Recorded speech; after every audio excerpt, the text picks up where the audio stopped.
feet. Oh! Jingle around the clock. Mix and a mingle in a jingling feet. That's the jingle bell. That's the jingle bell. That's the jingle bell rock. Welcome to the Little Miss Movies podcast, where two movie-obsessed parents make their 10-year-old watch movies she'd never watch otherwise. This is episode number 5, Christmas! Hello, everybody, and welcome back to the Little Miss Movies podcast. I'm Gable. I'm in 5th grade, so I'm 10 years old, and I like reading books, watching movies, writing short stories for my class and just for fun, and playing video games. And I'm Christina Rice. I am Gable's mom, and I am a librarian and archivist, and I'm also an author of movie bios, including Anne Dvorak, Hollywood's Forgotten Rebel, and the upcoming Mean, Moody, Magnificent Jane Russell and the Marketing of a Hollywood Legend, due out in June from University Press of Kentucky. And I am Joshua Fialkov. I am Gable's dad. I'm a writer of television and comic books, and I've written a little bit of everything, and I do mean everything. It's weird. And we're here to talk about the time of the year and the movies thereof. Gable, what are we talking about tonight? We're talking about 5 different Christmas movies. Why is that? Because I love Christmas movies. And because it's Christmas time. There you go. And we're also recording this on the 4th night of Hanukkah, so happy Hanukkah if you celebrate it. We celebrate it, so. Hooray. Hooray. Yes, we are a Hanukkah / Christmas family. Yeah, we celebrate both. So it's nice to draw on the traditions of both sides of our families. So yeah.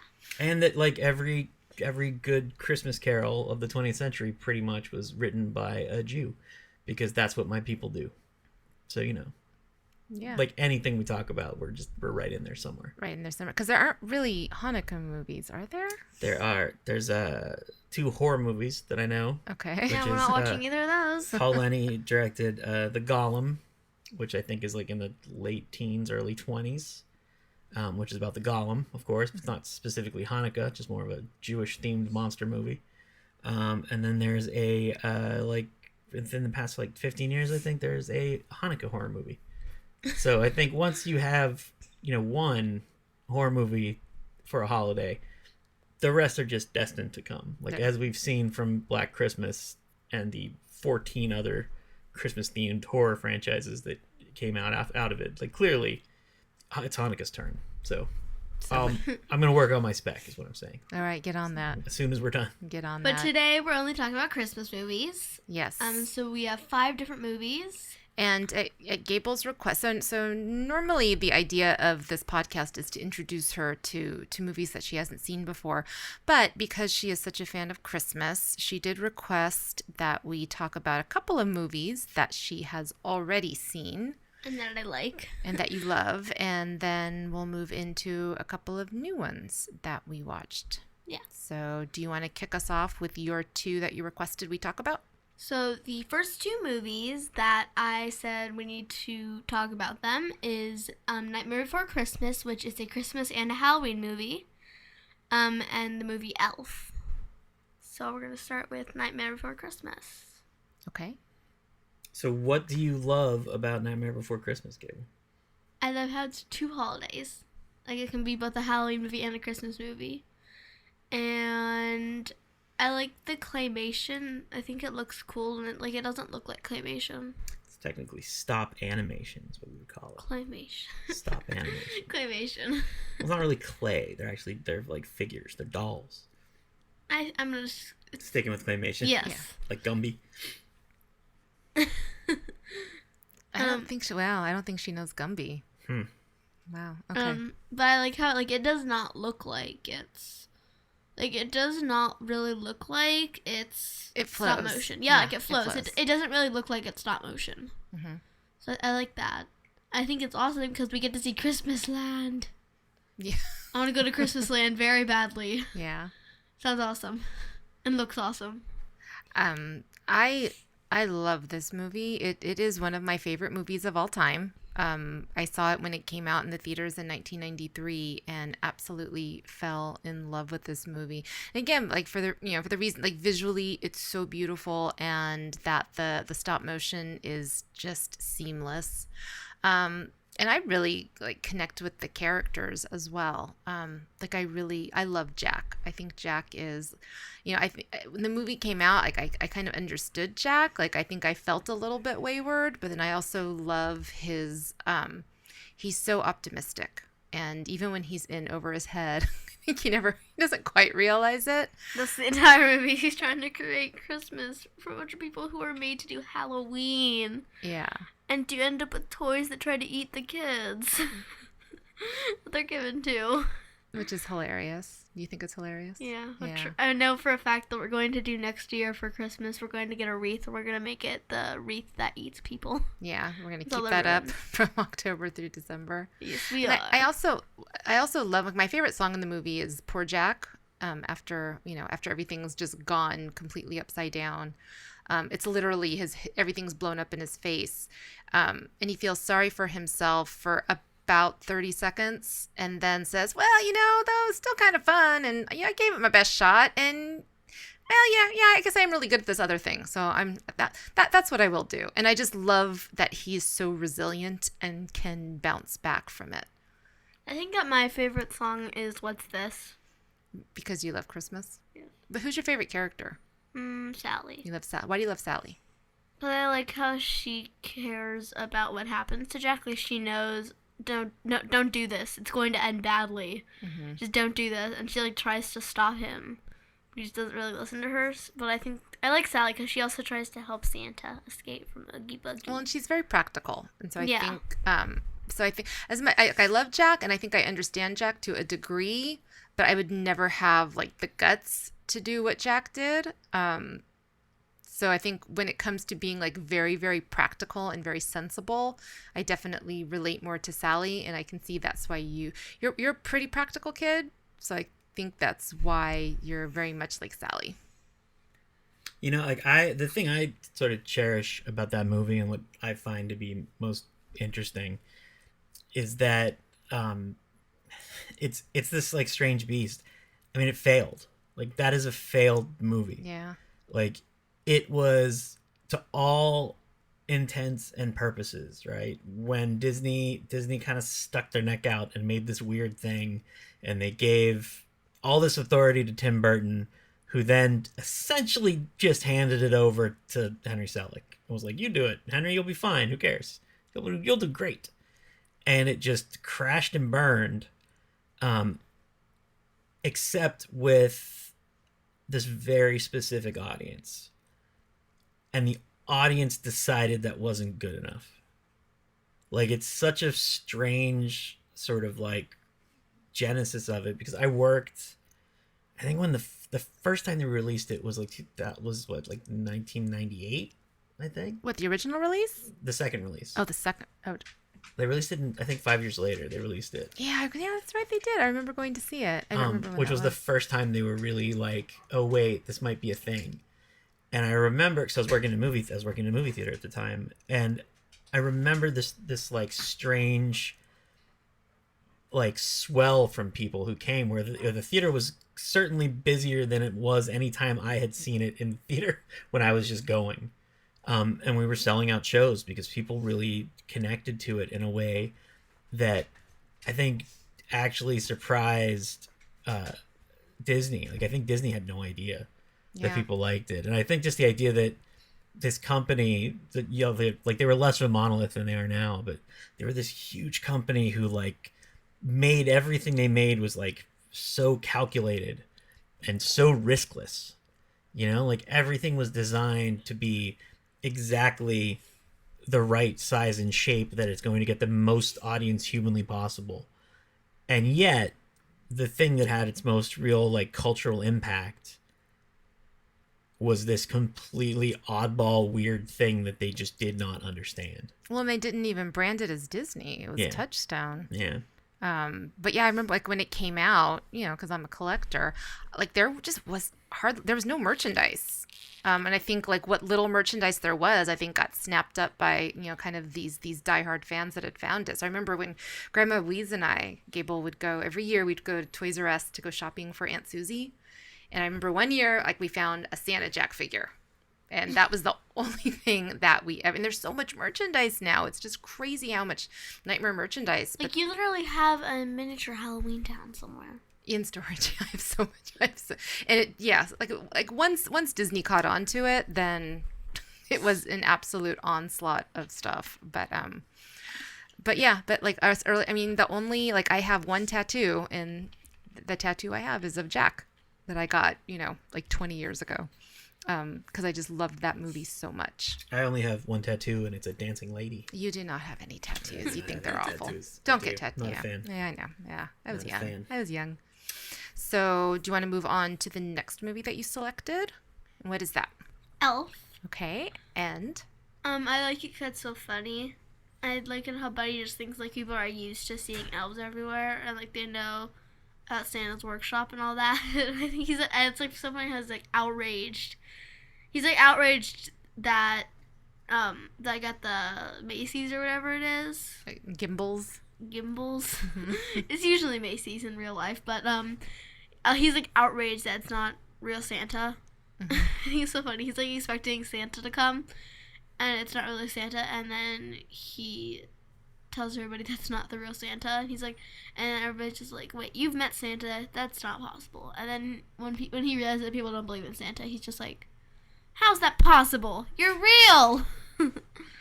It's crazy because like he thinks things that like people think aren't real are so real to him.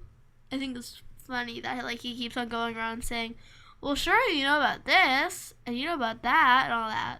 I think it's funny. And he's just so earnest Yeah. about it. Like he just really believes it. And I think Will Ferrell he plays childlike very, very, very convincingly. I love the scene where he sees the raccoon in the forest and he goes to hug the raccoon, and the way he's like reaching out to hug him is the way like funny. a toddler would do. It's funny. And I think the part I think that you laughed out loud was when we watched, because we rewatched it the other night, was when he goes into the shop that has the sign for the world's best cup of coffee.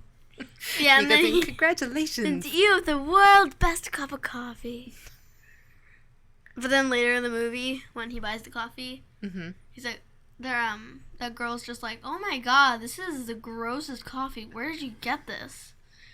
And he's like, it's the world's best cup of coffee. Yeah, he's just so completely earnest. I just think it's a very like sweet, fun, very Christmassy movie. And it co-stars James Caan, who is probably my favorite living actor. I absolutely love him, and I can't wait till you're a little bit older so I can show you some of his movies from the 1970s. So like when she's 11.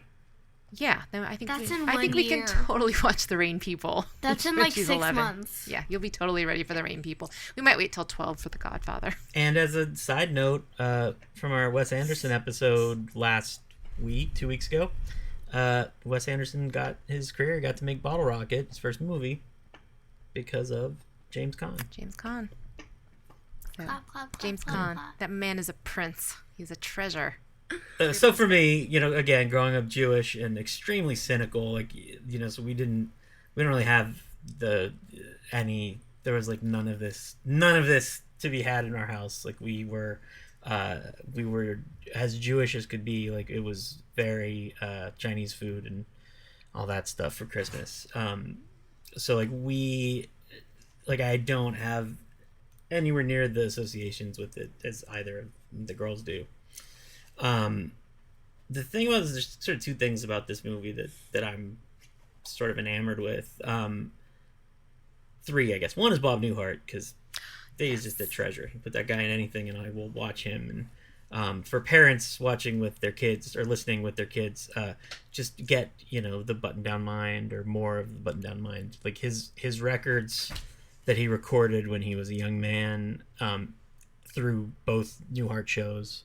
Like, the guy's one of the funniest people who ever lived. Like, he's spectacularly funny and, like, clean to the point of bizarre. Like, so wholesome and yet not cloying and genuine.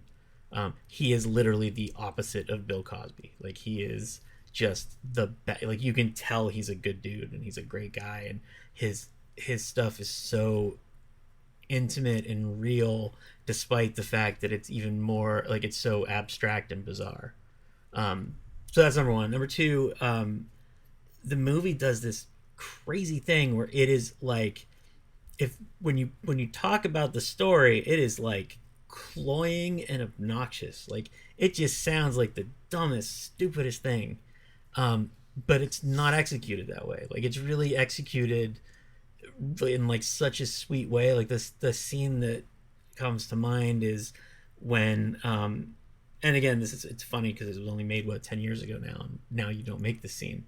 I think it was longer. I think it was like 16 years ago. 17. But the scene where Zooey Deschanel's in the shower, and Buddy sits there and listens to her singing "Baby It's Cold Outside" and sings along with her, where like just pitch that scene and like, absolutely not. You are not putting that scene in any movie ever.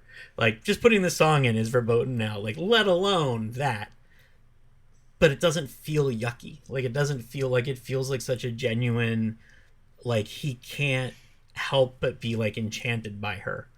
And it's very innocent. Yeah, and it's played innocently, and it works. Like, it doesn't feel false.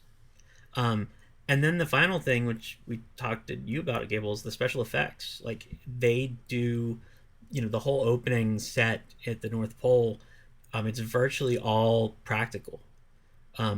There's no optical effects. There's no special effects, digital effects done. It's all just in camera, forced perspective. It's all those things, which is crazy because the director, Jon Favreau, as I think, I don't know if Gable knows, pretty sure Gable knows, would go on to direct Iron Man and Iron Man 2 and sort of set the tone and feel of the Marvel Universe, which, is all CG. Like, it's so much computer generated special effects, to various degrees of success, and then would go on to do The Jungle Book and The Lion King, which essentially replaced the human entirely, and now even on to Mandalorian, which is, people on a blank stage with screens, instead of sets.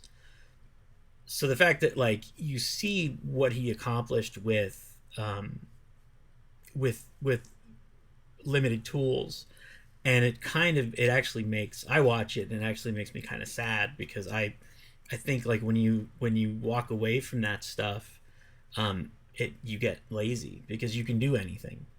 You no longer have to figure out, well, I need to have Will Ferrell sit on Bob Newhart's lap and be gigantic, and I need it to look like it's Bob Newhart. I can't have it not be Bob Newhart. I can't just 3D map Bob Newhart's face onto onto a child and have Will Ferrell sit on a child. Like, it needs to actually be Bob Newhart. And it wouldn't work. Yeah. It wouldn't be as funny, I don't think. Well, and it work again, like, because the movie is so fleshy, and so sort of like heartfelt. Like, it needs that degree of reality, that you can only get without using VFX. Mm-hmm. And we also need to point out that I think Ed Asner is probably my favorite movie Santa Claus. He is fantastic. Clearly you have not seen Silent Night, Deadly Night 2. God, clearly I have not.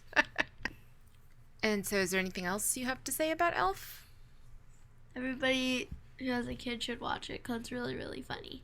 And it has a narwhal, briefly. It has a narwhal, yeah. It has a narwhal in it. Which you were very excited about. Yeah, there's like a giant horn thing. I was like, oh my god, is that like a unicorn? Or what is that? And then a narwhal pops up. And I was like, bye, buddy. It just like sinks back under the water. I like it. It's very good. The movie is very good at also like harnessing nostalgia for people my age. I also like I forgot to say, I like how it goes from like the little cute little claymation animals, and like it looks like claymation, like the trees and all that stuff in the North Pole, mm-hmm. to like the actual raccoon, like the actual forest. I think it looks really cool how like it starts off with like the little penguin, but it's like it's not real. It's not like a real penguin. Like it's a little like animated or something. It's the Rankin. So there was the series of cartoon of claymation called Rankin Bass, which is where like Frosty the Snowman and Mad Monster Party. Remember Mad Monster Party? Yeah, and I don't know. Phyllis Diller? I don't even know. Have we watched Rudolph the Red-Nosed Reindeer with you? Yes. With the like the weird fleshy thing. It's this exact same. Well, even the character of the snowman is taken from that, which we probably need to revisit those with you. So that I think you showed me Rudolph. It's been I think it's been a couple of years though. So those like they're very clearly like paying homage to that, which again like taps into the nostalgia for people that are my age and your dad's age, a little bit older. So there was one movie that I wanted to talk about, and it is one that we've seen before, but I love it so much that I felt it was important to talk about, and that is It's a Wonderful Life from I think it was released in 1946, 47, directed by Frank Capra, of course starring Jimmy Stewart and Donna Reed. This is a movie I actually have kind of conflicting feelings about. So when I was younger, I actually kind of hated this movie. Really? I did.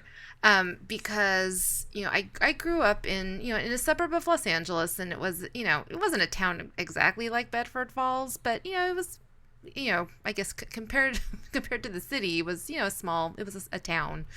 And it was pretty conservative and pretty white. And so it just wasn't a place. It was a place that I tended to feel kind of stifled living in. And so when I would watch It's a Wonderful Life, I was terrified that I would get George Bailey'd, that something would happen and I would be stuck living in this town forever and I would never get to travel the world. And so I always felt so sorry for George Bailey. Yeah. And so I can remember, I remember being at a party in high school, like cornering some poor guy and talking about, how depressing It's a Wonderful Life was, and I couldn't understand why everybody loved it. And I don't know that I've ever completely stopped feeling bad for George Bailey because he didn't get to do all those things. Though, as I've gotten older, I certainly appreciate it more. As a parent, I certainly appreciate it more. But I certainly do hope that, George Bailey and Mary got to retire and go, cruising around the world. Like a cruise around the world. I hope he did get to do that in retirement. But what is your impression of this movie? It's a good movie. It takes a really long time to get to the main part of the movie. To get to the part of he says, I don't want to be born. It takes like an hour and a half to get there. Mm-hmm. And I think that's maybe it should be there should be a shorter amount of time between when that happens when that happens and the beginning. But we get to know. So it we get to know takes all him. that time to get to know him. So I think when when we see kind of how resilient he is over the years and everything that he goes through, and even though he kind of has his dreams dashed, he still is so resilient. He can put the well-being of his family and of the town. The town needs him so much that he's always able to do that. So I think even though it takes a long time to get to that point, when he finally breaks, when this guy finally gets to his breaking point, I think it is just so impactful. And you just, I think you just feel for him. So I do think it's important for us to take that time to get there. I also think it's very weird that Period. The end. I think that's very weird that Clarence is a star. It's really weird. Oh, just how they're they're in the heavens. I think it's the just gods so are in the heavens. But they're solar systems. And it's just so weird. They're galaxies. And Clarence he's like a little star in the midst of it. It's just so weird. I don't know, but if they had shown them I don't know, in surrounded by dry ice with halos and wings at the beginning. That'd be funny. I'd want that. You would prefer that? Yes, I would. That'd be way better. Yeah. Well, it's funny because it's like the what's the Hal Pressburger movie? Oh, A Matter of Life and Death? Yeah. Yeah. There's a movie called Matter of Life and Death by directors named Alan Pressburger that is kind of like the same movie. It's a bit of It's a Wonderful Life, although not Christmassy at all. And it's about a pilot who is flying a plane in World War II. It's a British pilot, and he's supposed to crash and die, and he doesn't. And so he's supposed to show up in heaven, and he just never shows up for it. And it becomes a story of the people who are waiting for him in heaven, essentially like trying to figure out how to get him there, but also understanding that it's cruel.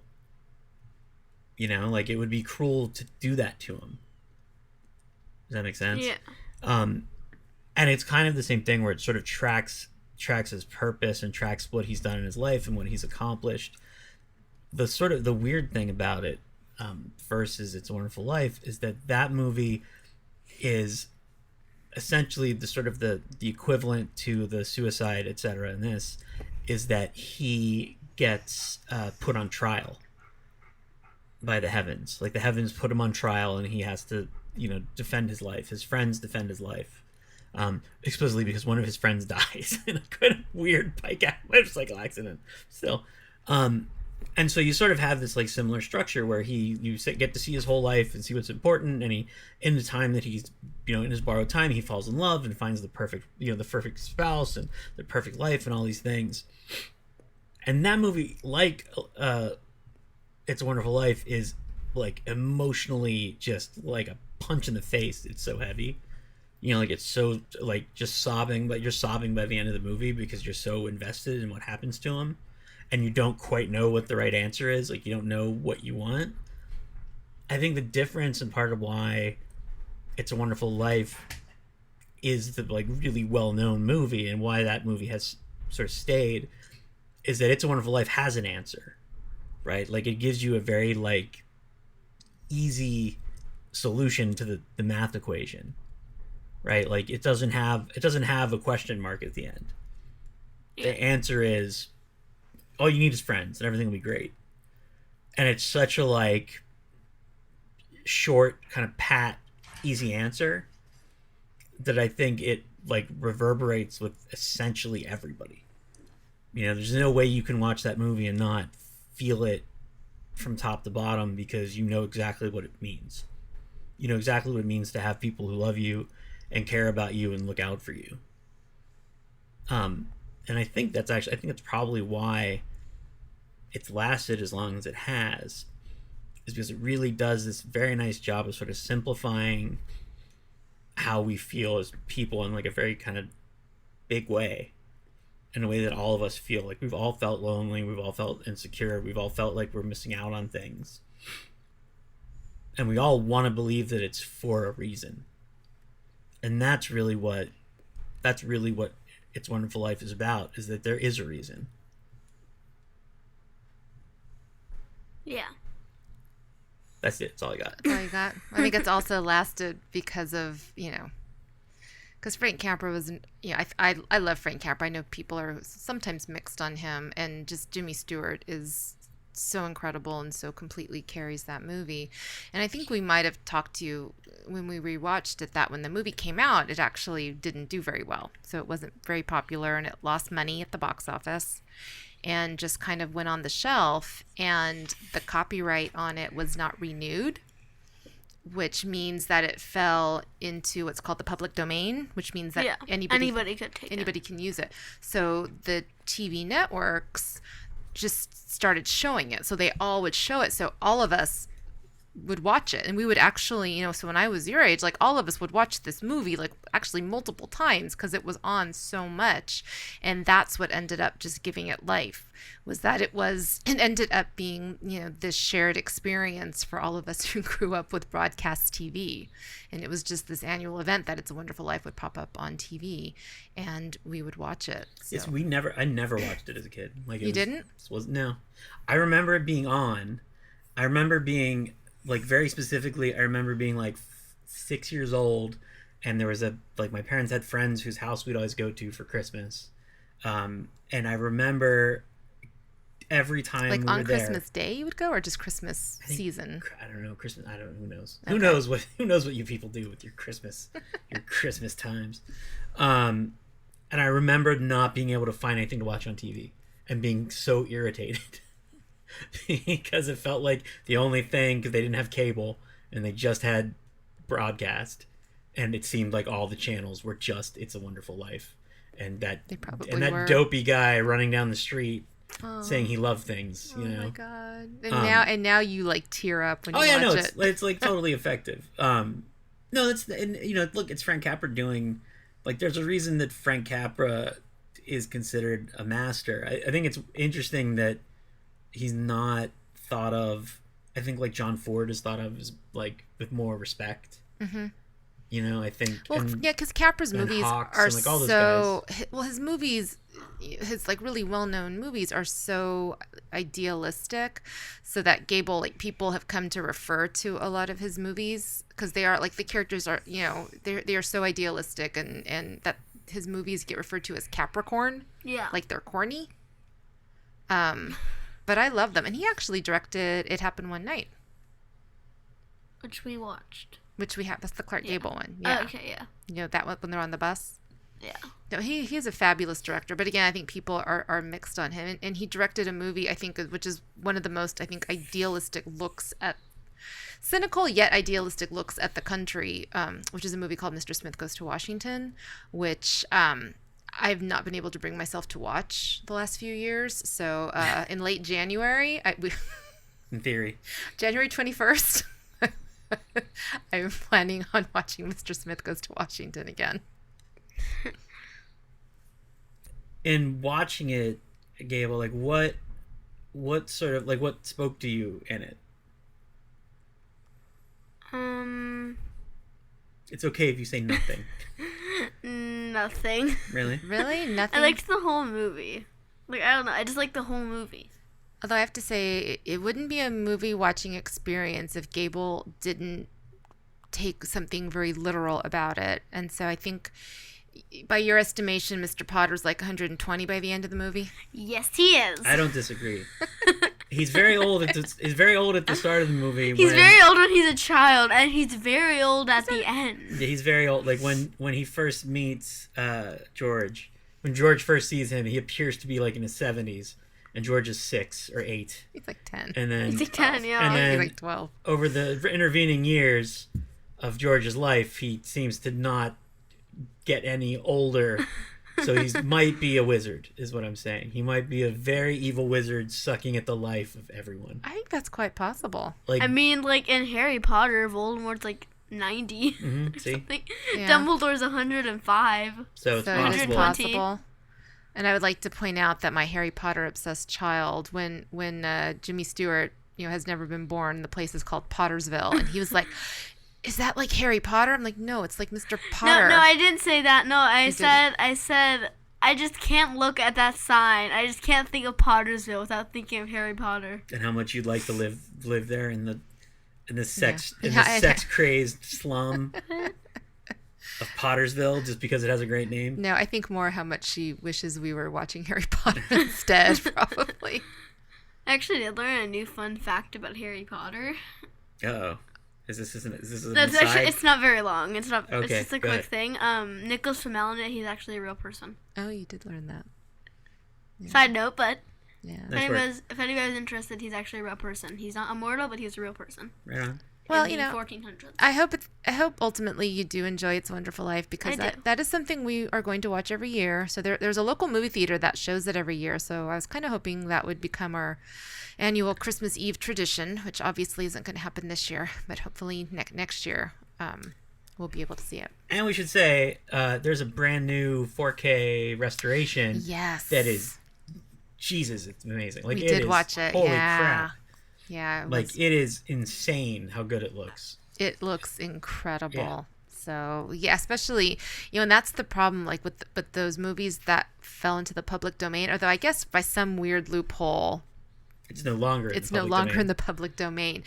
But you used to be able to find like DVDs of these public domain movies like at the grocery store for $1, and I would get so excited and buy them all up. And like the actual prints of these things were almost unwatchable. So it's great to see this incredible restoration off the original Night Train negative. And if you get it, there's a we watched like a 20-minute, 15-minute documentary about the restoration process. And it's crazy. Like they showed like the original and then the restoration. And like they had where they showed like one scene and they had to like cut in half where like the right side was the was like the 4K and the left side was the original, and you could just see that difference. It was crazy. Did you know that was a job that people have? Yeah, because they can't just pop into the theaters, or they can't just pop into DVDs restored, so it has to be somebody's job. Like, is that an interesting job? What do you... I think it takes a lot of patience. Yeah.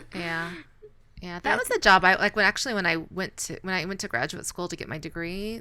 That was what I wanted to do. I think I'd rather be like a director or something. Yeah. Like a director, or instead, like you probably have to be like super duper patient to be able to restore films, because you have to like watch through it all. And you have to, like, make notes, probably. And you have to watch it all again. And then you have to, like, restore it. And you have to watch it all again to make sure that you got it. So you have to watch the movie multiple times. Oh, no. You watch it a frame at a time. Yeah, exactly. One frame. There's 24 frames per second. Oh, my God. And that movie's what, like an hour 30? 2 hours. That movie? It's like 2 hours. It's 2 like hours. 2:10, I think. Yeah, it's 2 hours, 10 minutes. It's a lot of frames. Yeah, so we encourage you to support when these restorations are done by purchasing the 4K, which I guess we can put a link to it in the notes. Yeah. So, does that bring us to our next movie? Well, to bring us to so those are the movies that I've already seen. Yeah, Nightmare and Elf and It's a Wonderful Life you'd seen before. And so we did watch 2 new Christmas movies this year. One of them is the mysterious Christmas movie that Daddy has talked about, or that we've mentioned in the past 2 episodes. Yeah, so I think we're not gonna get quite to that yet. I think we'll save that for the end. But today you will finally find out what that movie is. What Josh thinks Dun, the dun, dun. ultimate Christmas movie is that I can't believe I didn't think about. But then we did another one, which it's funny because it's not something we've done before, but it's a movie that going into watching it again, I was not like, this movie's going to be awesome. It's just one of those movies that, talking to other people our age and friends, it's a movie that's like very beloved, which is National Lampoon's Christmas Vacation. Would you watch the first one of those movies? You saw Vacation. You seen Vacation, yeah. We skipped European. I think me and you watched it like you and I watched at like on midnight cable. during the summer for some reason. Much better than we remember it being. Yeah. Just saying. But yes, we went and did Vegas. We didn't do Vegas yet. Vegas Vacation, fantastic. Just for the record, that movie's amazing. But yeah, so we did Christmas, and it was Gable. How did you take it? It was very crazy. Very, very, very crazy. And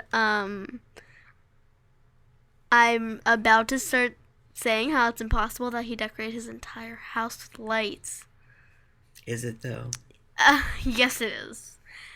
And then he went through and checked every And yet you were single delighted by how he decorated his house. It's cool, but oh my God, that's crazy and impossible. And it's like so bright and it's crazy because it's like it'd probably be like as bright as the sun or something.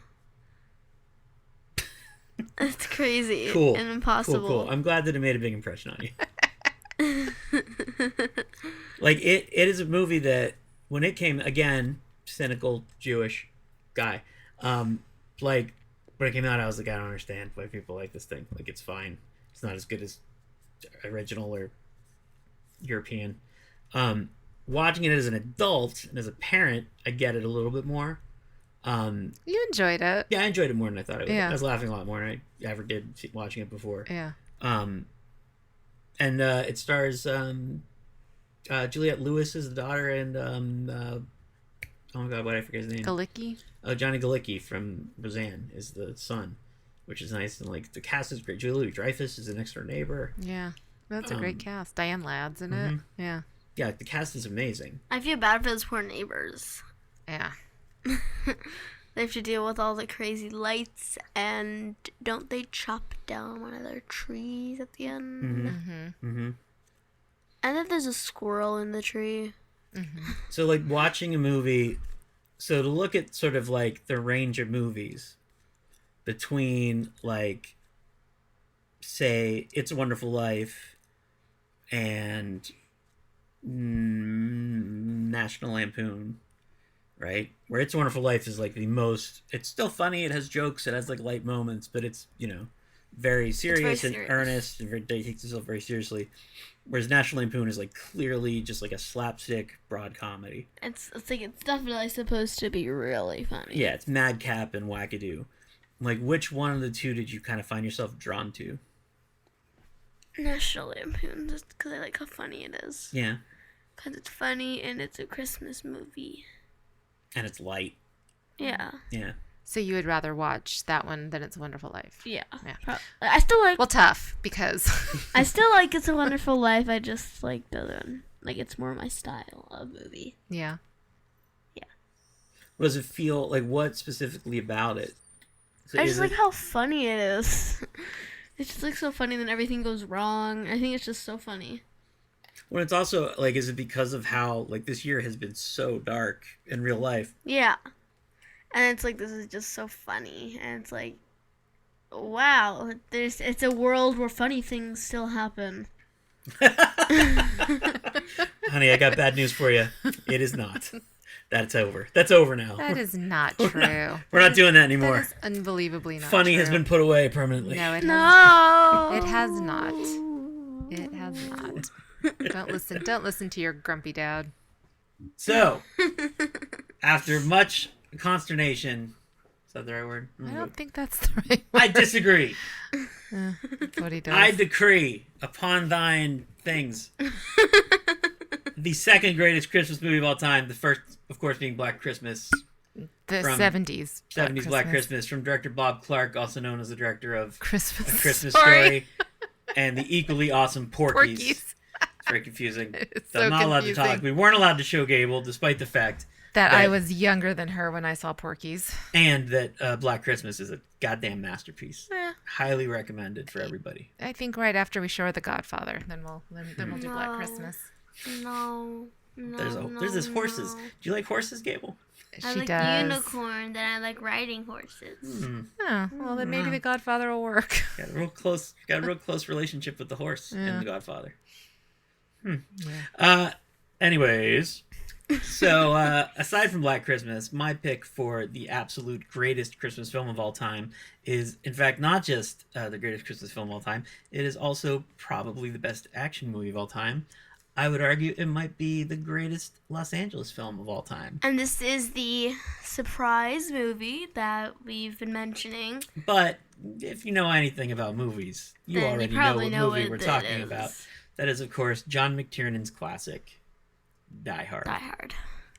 So it was of the many delights of being a parent that I have seen in my lifetime as a parent, all 10 years of it, 10 years and 5 months of it, however long it's been, 10 years showing and 6 months. showing Gable Die Hard, and then having her realize that the postcard-sized framed art on the wall of Snape with short hair and a mustache saying, "What is it you said? Yippee-ki-yay!" And having her be like, "Oh, that's what that is." That thing that's been hanging Yeah, above our door for years. Yes. Might have been my proudest moment as a parent. Gable, please enlighten us. How did you feel about Yuletide special Die Hard? I do not think that's a Christmas movie. I feel a Christmas movie, like, it actually is physically stuff about Christmas. It's not just, it takes place on Christmas. So I don't think it can be classified as a Christmas movie, in my opinion. Okay, let's talk about that. So in Elf, what is the broad story of Elf? It's about a man doing what? It's about a man trying to tell everybody what? What's he doing? Like, what is his goal, plot-wise? Trying to get his dad to like him. So he's trying to put his family back together, one might say? Yeah. So, Yeah, It's a Wonderful Life. what's he trying to do? He is trying to kill himself. Fair enough. I mean, that's also kind of not too wrong. But is it about Christmas? Like, is It's a Wonderful Life directly about Christmas? It ends with Christmas, though. Die Hard starts and ends with Christmas. Yeah. No, but Well, like I was going with the Elf. I was going somewhere with Okay, Elf, sorry. right? So the Elf is about a guy Buddy. who comes in the North Pole. It's about Buddy the Elf trying to reconnect with his dad. What is the plot of Die Hard? It's about a guy trying to save everybody. It is not. It is the story of Detective John McClane flying cross country from New York to Los Angeles to try to save his relationship with his wife and kids. Same plot. Not the same plot. Same plot. Not the same plot. Same plot. When Elf doesn't have Buddy trying to save everybody from like a weird work party thing, and then he gets shot like 5 times, He does walk across glass. and he walks across glass. But Does here's- that but here's- happen in Elf? No, but here's the thing. Buddy uses his special outlook on life to make everybody's lives better, right? Yeah. John McClane uses his special skills to help make everybody in that building's life better by saving them. Because if he didn't save them, then they wouldn't have a life anymore. Now, in Elf, when he interacts with Zooey Deschanel, right? What does she first say about singing in public? That makes her nervous, and yeah, that makes And her so nervous. she can't do it, right? Yeah. She'll never do it. She can't sing in front of people. She'll never do it again, right? Yeah. And then by the end of the movie, he's inspired her so much that she does what? She sings in public. Now, when Detective John McClane talks to Officer Al Ow. and asks him why he is a beat cop, what does he tell him? That he accidentally shot a kid. And so therefore, He does not shoot people anymore. he will never draw his gun again, right? What does John McClane inspire him to do by the end of the movie? Shoot the bad guy. Yeah, to draw his gun. They are, Gable, the same movie. I can do this all night long. Okay, but whether or not you think it's a Christmas movie aside, This is all like when we're not recording. This is all I can yeah. do, Gable. What was your impression? Because you didn't want to watch it. Yeah, I did not want to watch a movie called Die Hard. Mm-hmm. Because it seems like it's supposed to be about a movie. It's. I did not want to watch a movie called Die Hard. Because it seems like it's a movie about a bunch of people who die. Hard. Yeah, like like they die in like Well, very gruesome ways. I don't want to tell you what happens in Die Hard 2, No. Die Harder.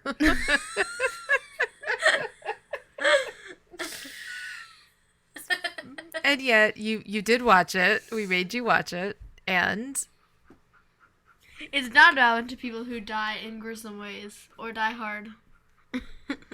okay. It's about a policeman who tries Dr. to John, save. Detective John John McClane.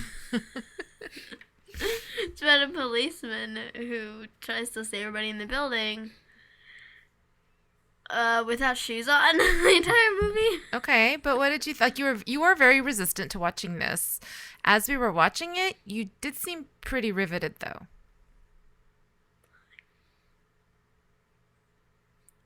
You were like laughing your ass off. Just flat. You were laughing your ass No, off. that's the whole movie. Yes, the whole movie. There's one part that we don't remember. You were laughing. You No, were there's loving that it. one part. What? No, there's that one part. That's when I was laughing. There's that one part. No, you enjoyed this movie. Yes? Oh, she just doesn't want to give me the pleasure of She admitting it. doesn't. Even though this is by far the most animated your dad has been on this podcast talking about this movie, because he loves this movie so much. Yeah. What you liked this movie. come on? Yeah. There you go. Totally liked this movie. What was your favorite thing about the movie? I liked how the girl took charge of everybody and how she wasn't afraid to go up to the bad guys. How she was like so calm when she asked like can we have more supplies, and how she just took charge and everything. And I also liked how he taped his gun to his hand with holiday tape. His back. No, or to his hand, sorry. Yeah. To his back. To his back. Look, remember he has to reach behind his back. Oh, I thought he taped it to his hand, like to the inside of his hand. That'd be terrible. That'd No, be it's terrible bad. at hiding the gun. Was it specifically because it was holiday tape? Yeah, I think that was just funny. It is fun. Yeah, it is a nice touch. That was like specifically just holiday tape. It was just so funny. And so what did you say when he didn't have shoes on? When you saw it for the first time that he didn't have shoes on? What? How did he survive this? And what did you say repeatedly throughout the movie every time you saw shots of his feet? How? He's still not wearing shoes? And then what happened when you found out what happens because he's not wearing shoes? He gets cut by glass. Yeah, but so what did that do for you? What? His feet are all about to get cut off. But do you see how that, like, everything in the movie, there's not a single thing, there's like not a single ounce of fat on that movie. Every single line, every single move, every single look, like literally everything in the movie pays off. Yeah. And it was, when I was in college, I majored in film, and I had a screenwriting class, and that movie came out in 89? So when I had my screenwriting class, this was it was less than 10 years later. It was just a few years later. And my instructor, she actually, we watched Die Hard as an example of like a perfectly constructed film. And that was, not that long after it came out. But it is such a tight movie. Yes. Like, did it keep you on? I've seen this movie before, and it still keeps me, on the edge of my seat watching it. I think that they build up, the tension and the suspense really well. Yeah, they do. Like, what was the most surprising part of the movie for you? That he spent the whole time without shoes. I mean, That more was than the most like, surprising I mean, not plot specific. I mean, in watching the movie, what weren't you expecting about the movie? I was not expecting for him to tape the gun to his back. Right, but I mean, did you expect it to not be funny or? Yeah, I expected it to be a gruesome story about murder. Right. Mm-hmm. So yeah, it was not at all what I expected. Well, that's what. So when the movie came out, I think we talked about this a little bit. Bruce Willis plays the Detective John McClane. Bruce Willis was he was on a show called Moonlighting, and which was a romantic. It was a detective show, but it was like a romantic comedy detective show. It was very light on the detective part of the detective show. And so when he got cast, I think he'd only been in Blind Date before, in Blind Date with Kim Basinger. Oh my god, I forgot I think that was the only. movie. I think that was the only movie he'd been in or starred in. And so when he got cast, everybody in town made fun of it. This movie's ridiculous. No one's ever going to. Because there's no way that guy could be an action hero. Yeah, because how he's can just that guy- on Moonlighting, he was just kind of a smart ass. and super charming. Everyone, he was amazing on Moonlighting. Yeah, but And Moonlighting is regarded even now as one of the best TV shows of all time. Yeah. But you wouldn't necessarily look at it and go, well, that guy, because this is when the action heroes at the time are Sylvester Stallone. It was and Rocky. He was Rocky, but he was Rambo and Arnold Schwarzenegger. So it was these really big, beefy dudes. And then there's Bruce Willis. He's just like a dude. Yeah. And he through just by being sort of charming and a smart ass and coming across as whip smart, and fragile, that when he fights, my favorite thing, and it's a thing I always forget about until you're watching it, is when he fights dirty. He's clearly fighting to not die. He's not fighting to look cool. So when he's having the fight with like the terrorist whose brother he kills early on. When he's fighting him, he is just like smashing him into things as hard as he can. Like he has there's no class or style. It's literally just like, please don't die, please don't die, please don't die. And so you have this like, you have a connection with him because you feel like, oh, that's me. Like that's what I would do.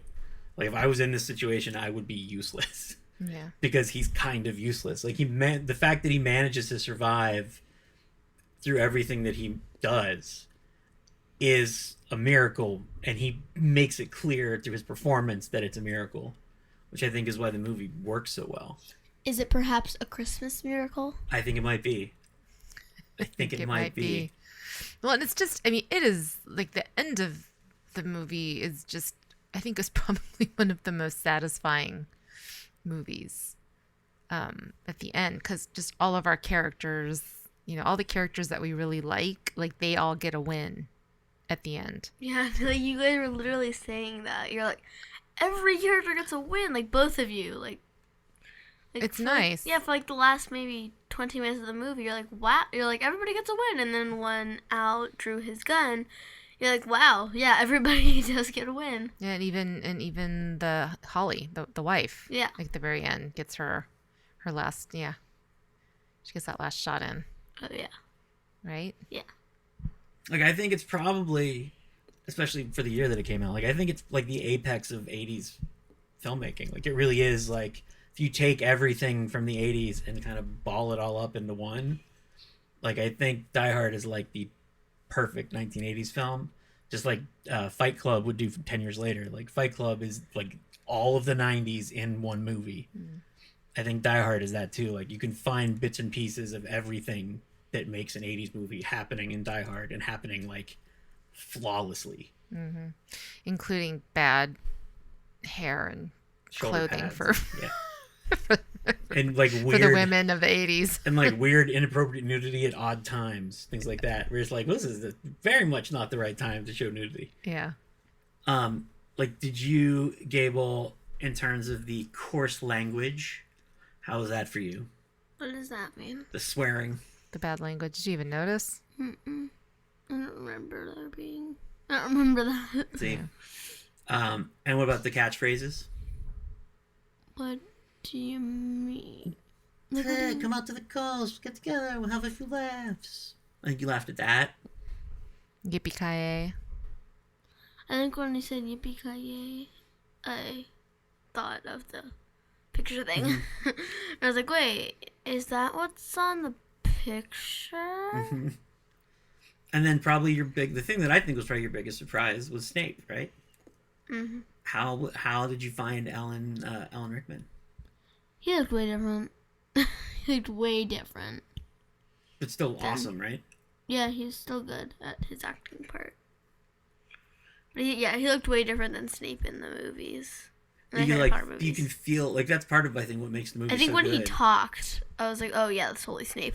And it's also like, there's 5 other Die Hards? 4 other Die Hards? Oh my god. Is there really? Die Hard 2, Die Harder, Die Hard with a Vengeance, Live Free and Die Hard, and I think there's one more maybe. Did you see them all? Yeah, I haven't. If there's another one, I haven't seen it, but I know I've seen up to Live Hard I have not seen any others. Die Hard 3. Well, what I was gonna say is, like, part of what makes those movies work is the bad guy. So Die Hard with a Vengeance is Bruce Willis and Samuel L. Jackson team up. Oh. And it's fantastic. And the bad guy is Jeremy Irons. Oh, okay. And he is supposed to be Hans Gruber's, like, cousin or brother or something.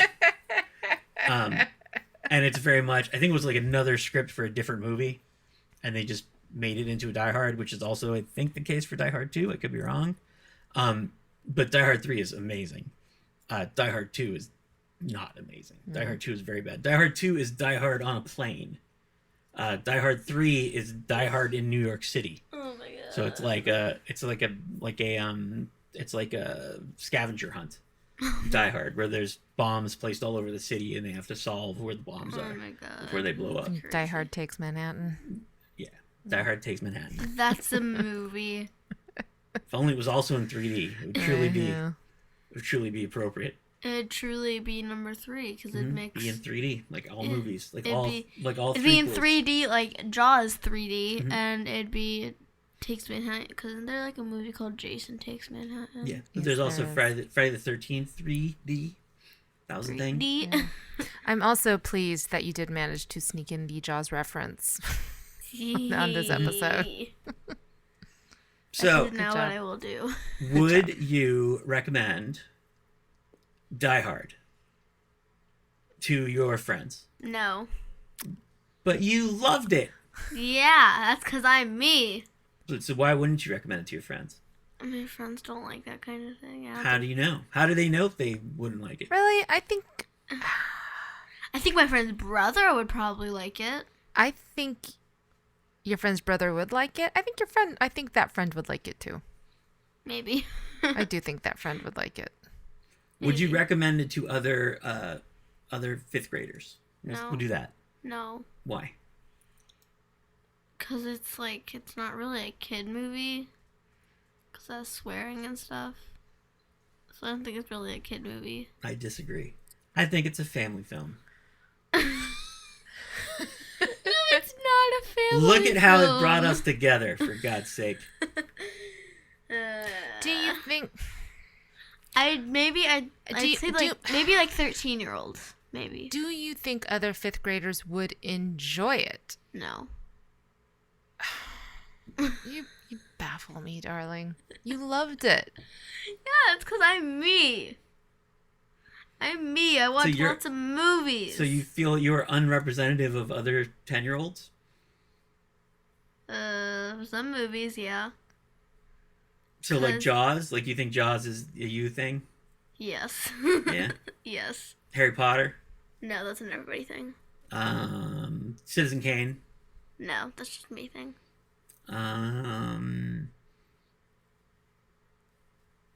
It's a Wonderful Life. That's just a me thing. Wes Anderson movies. Yes, that's a me thing. I think they're all for like maybe 12 or 13-year-olds. I think you have too little faith. That's what I think. I think you do too. Because I think And that comes from me, who has very little faith in anything whatsoever.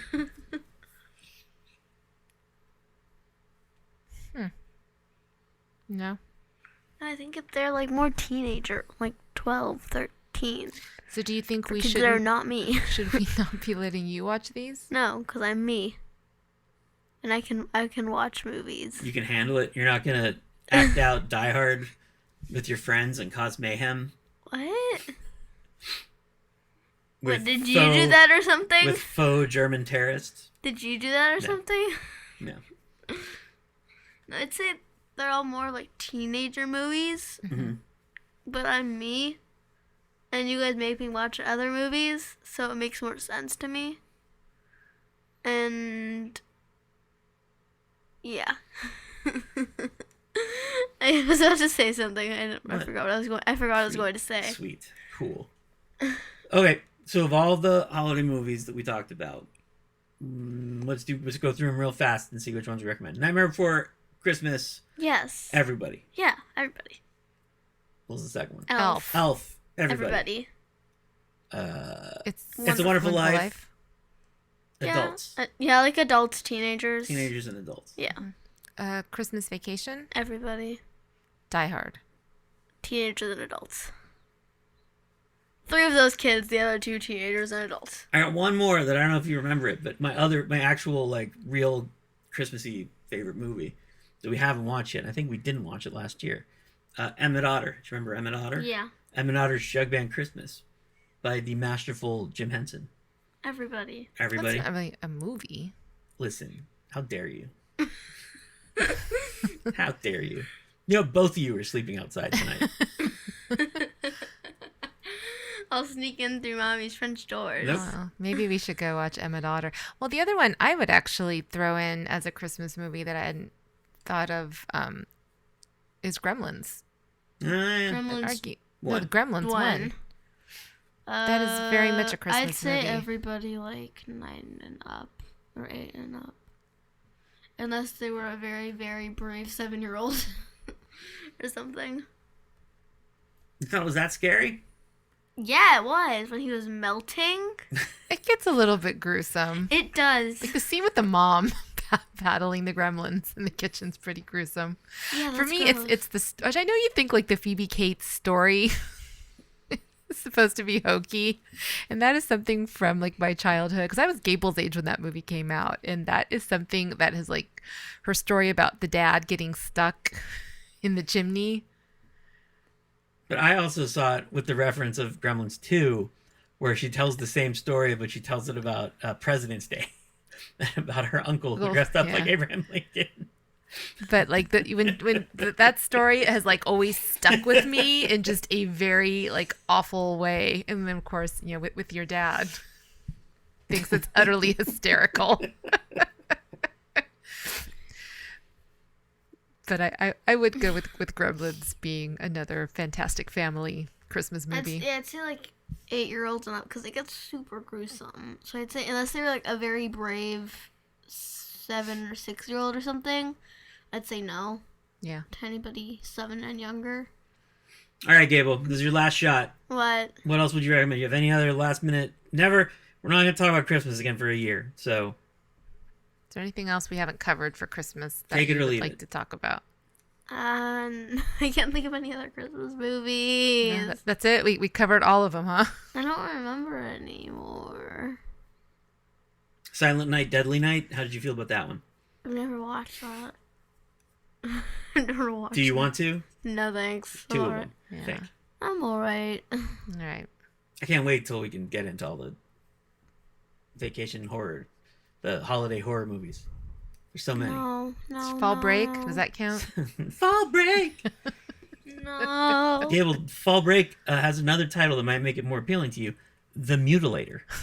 Does that sound more? Does that sound more interesting? Doesn't that mean chopping people into bits or something? Yes, it does. It does. It does, as a matter of fact. I learned that from a Harry Potter book, actually. Cool. I'm glad. Was he watching Fall Break in it? Was that his favorite? No, it was like when the people died and they found it, and it says like they found the body mutated into bits. Mutilated into bits. So. See, so maybe you are ready. Fall Break. No thanks. No, thank you. Oh, little one. I think that's it. I think that's all we got. Is there any more? I do you think have that any is more more than steam? enough. Do you have any more steam in your engine? No, thank you. I'm alright. Yeah. I think that's it. I think we're probably not gonna put out another one of these until January. Yeah. I don't know. Yeah, I'm tired. For Very tired. our big holiday Very- plans of I'm very going tired. exactly nowhere. I don't have time for this. Thank you guys for listening. Merry Christmas, Happy New Year, Happy Hanukkah, Happy Kwanzaa. Happy Kwanzaa. All of all that. that stuff. Denali. Is it Denali now? I think it is. Don't know. But if it is, happy Denali. And if you do have suggestions, you can shoot us an email to suggestions@littlemissmovies.com. You can follow us on Instagram at Lil Miss Movies. LIL. You can follow us on Twitter at Lil Miss Movies. LIL. Be sure to rate, review, unless you don't like it. In which case, don't do that anywhere. On Apple Podcasts, on Spotify, and all Wherever that you stuff. listen to your podcasts. Whatever you do. Wherever you do. And we will see you guys in the new year. Bye. Bye. The Little Miss Movies podcast is hosted by Christina Rice, Gable Fialkov, and me, Josh Fialkov. We're recorded, mixed, and produced in North Hollywood, California. Series art by Gabo. Episode art by Gable Fialkov. Theme sung by Gibby and the V's. All content copyright 2020. Valeria Shines Inc. Visit us online for more at littlemissmovies.com.